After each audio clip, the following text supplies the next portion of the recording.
So, meron na pong 2 million ang nabibigay sa inyo po. And then, si Brenchong po ng Laika, who owns Laika, Brenchong at Bernard, nagpadala ho siya sa akin sa Laika ng worth 1 million. Ito, pakita nga natin. Yan po, no? Gem sent, you have successfully sent 1 million to Tutok to Win. Ito po, pinagkaloob po niya yan. Ngayon, no, ang naisip namin, ito ni Ferdy, kanina, nag-usap kami, maganda, bigas na worth 1 million para sa ating mga frontliners sa PGH. Wow, so, yung pong 1 million, send po namin yung bigas na mismo. So, meron kayong 2 million, worth 1 million po na bigas po.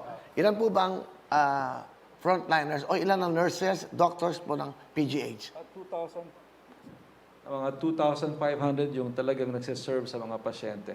Malaki kasi ang PGH, Kuya Will. Matanong ko lang, yung PGH so, naitayo ng 1907. 1907 siya na tatag. Yung ang pasyente, mga 1,500 beds ang buong PGH. Around 700,000 patients a year ang nakikita sa PGH bago na nagpandemya. No?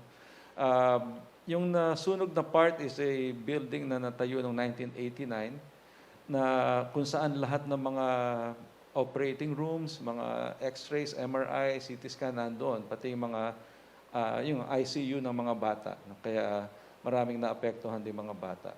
Nakita ko nga sa picture, sa Facebook, of course, sa 24 oras, nasa labas na yung mga bata. Kete. Yes. Oo. Nasaan yung mga bata ngayon? Kasi ang nasunugan na floor, yung third floor, right above them, yung fourth floor, yun yung nursery, tsaka yung neonatal ICU ang tawag doon. Silang unang linikas, actually, silang unang sinabihan na ibaba. At meron kasing sistema ng pagbaba ng mga pasyente, yun ang evacuation area nila, pinakamalapit na area sa hospital. No? Na, nung dumadami na yung tao, dahil nga there are more than 600 patients na na-evacuate, nalipat sila sa chapel later on. Kaya Nakita ko po sa sila. pictures. Oo. Nasa chapel yung mga Nasa bata, chapel, yes. sa mga pasyente. Yes, oo. And Kaya also- nung umpisa, nakita na sa kalye. bangketa pa kasi magulo pa eh. Nung na-establish na yung situation na nakokontrol na dahan-dahan, linipat sila sa chapel. Yung mga grabe na mga 12, sa kabutihang palad tinanggap ng ibang hospital, ng Santa Ana Hospital at ng Pabella, no? Hospital ng Maynila, na yun na salva doon dahil critically ill yun eh. Yung mga malalakas na iwan sa chapel ng PGH. So right now, ang mga bata ko ay nasa chapel. At yung mga pictures, no? Ayan. So pakita nga natin direct. Okay? Sige nga. Ito during the time na... During the Andun time, ba kayo? alauna ng umaga po nag-umpisa yan. Yeah, so, nandoon na kami ng mga oras na yon.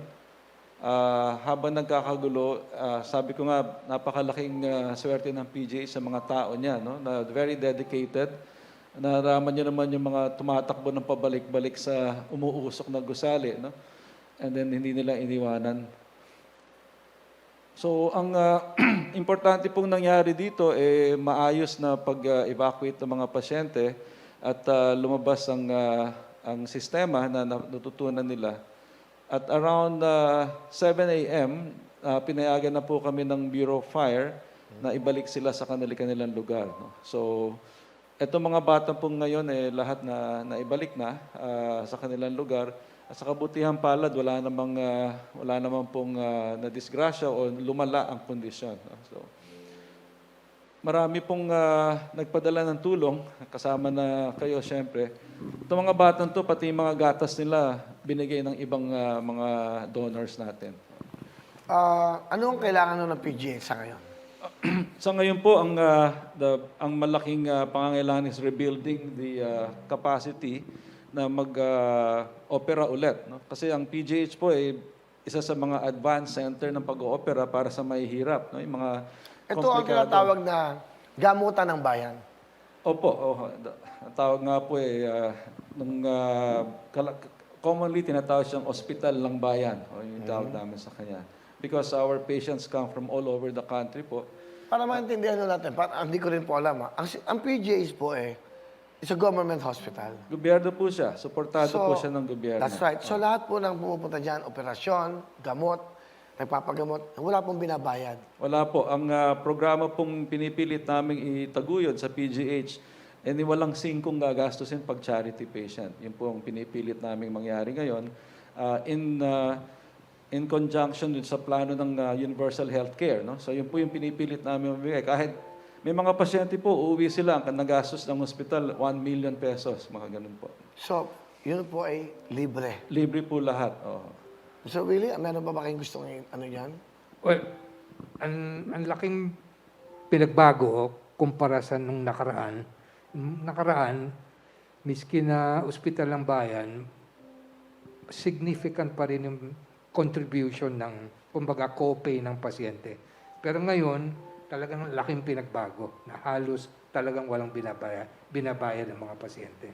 Pero 1907, kamusta ang construction? Kamusta? Is it because of the wiring, electrical po ba ang naging... Ang initial report ng ating Bureau of Fire, firefighters na nag-investigate ng arson, maaring wiring nga po na nanggaling sa kisame, nahulog yung mga apoy sa mga linen, yung mga ginagamit sa operasyon po. At I'd like to take this opportunity also to thank our gallant firefighters po. Doon lang ako nakakita ng in-action na firefighters. Talaga pong sumusugod sa usok. Lumalabas, halos lupay-pay na, dumadapa na sa... Tapos papasok naman yung kasunod. Kung nandun ho kayo talagang, I think that night showed the best of the Filipinos po. That's the best of them. So, kaya po lalo kaming na-inspire at sa dami ng tumutulong, sabi ko nga sa mga kasama natin, suklian natin to ng tapat na serbisyo at lalong mas mataas na antas ng paglilingkod. No? So, hindi po biro ang mga tulong na katulad po nitong unexpected po na tulong nito. We are really blessed and lahat po ng sangay ng gobyerno, ng private individuals na tulong po. Kaya hindi po na makakapagtaka na sandali lang ay makakabawi po ang PGH. Baka po Yeah, sandali of course. Mahirap kasi mga bata. Ang alam ko nga sa PGH, meron diyang parang isang department, puro yung mga batang may leukemia. Opo. Malaking service po ng PGH, yung tinawag na Hema-Oncology. Lalo ko sa time, siguro mga 20 years ago, 60 years old na ako, hindi lang siguro, medyo, nagpunta na ako dyan eh. May dala lang ako ng mga, wala naman akong pera during that time, napasama lang ako. May dala kami mga manika, teddy bear. Di ba? Ganun ang binibigay sa kanila. Madalas pong mapasyalan ng mga batang may cancer at leukemia, yung Hema-Oncology. Yeah. So, yun po yung isa sa mga serbisyong binibigay ng PGH sa mga pasyente.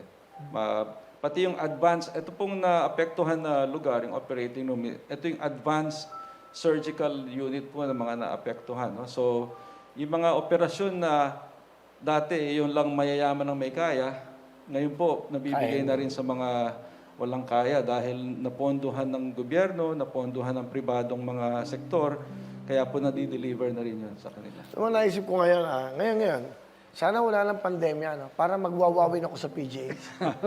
Para mapasaya mo yung mga tao. Well, andyan si Ai para pasayahin sila. I think yung pinaka-importante is yung laughter is the best Laughter is the medicine is best laughter. medicine, yeah. Para sa akin, iba yung nabibigay mo ng saya pag nagpapasaya ka. Totoo Iba yan. yung napapasaya mo yung mga malulungkot na tao. I think walang katumbas na halaga yun. Siyempre, ang pera is pera, no? Pero para sa akin, makita mo yung kababayan. Lalo na yung may malubhang karamdaman. Na makita mong ngumingiti. Napakasarap ng pakiramdam nun. Lalo na sa kanyang mga mahal sa buhay. Yeah. Sana matapos na to. Sana... Hindi, totoo. Ito isang pangako. Na sana pagkatapos to, dadalaw kami dyan. We'll ask the management, yung mga paborito ng artista, na makamayan sila, makita sila, at makita nila. Di ba? Magbigay mo ng kahit na anong candy. Then, naisip ko, not just in PGH, sa lahat ng ospital na pwedeng puntahan. Di ba? Malaking bagay yun, both sa pasyente at sa mga frontliners, sa mga healthcare workers. Ang dami nga gustong sumama dito sa akin ngayon eh. Anyway, Doc, about the frontliners, kamusta ho sila? Kasi, Every time makita ko sa 24 hours, yun ang pinapakita, yung ward, hindi ba? Naka-PPE, naka-face mask, naka-face shield. Ang hirap ng buhay na. What I know, pagkatanggal nun, another PPE na naman, itatapon na yon. Opo, oho. Di ba, gano'ng kahirap ang pawis mo? Di ba? Ano, kamusta ang ating mga frontliners sa hospital? They're keeping up. No? Mahirap na buhay, pero part ng trabaho mo yun eh.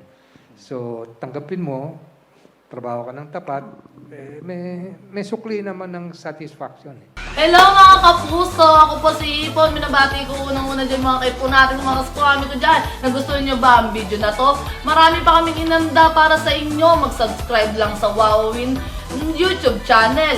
Tsaka, don't forget to hit the, the bell button para lagi kang updated. Yun lang!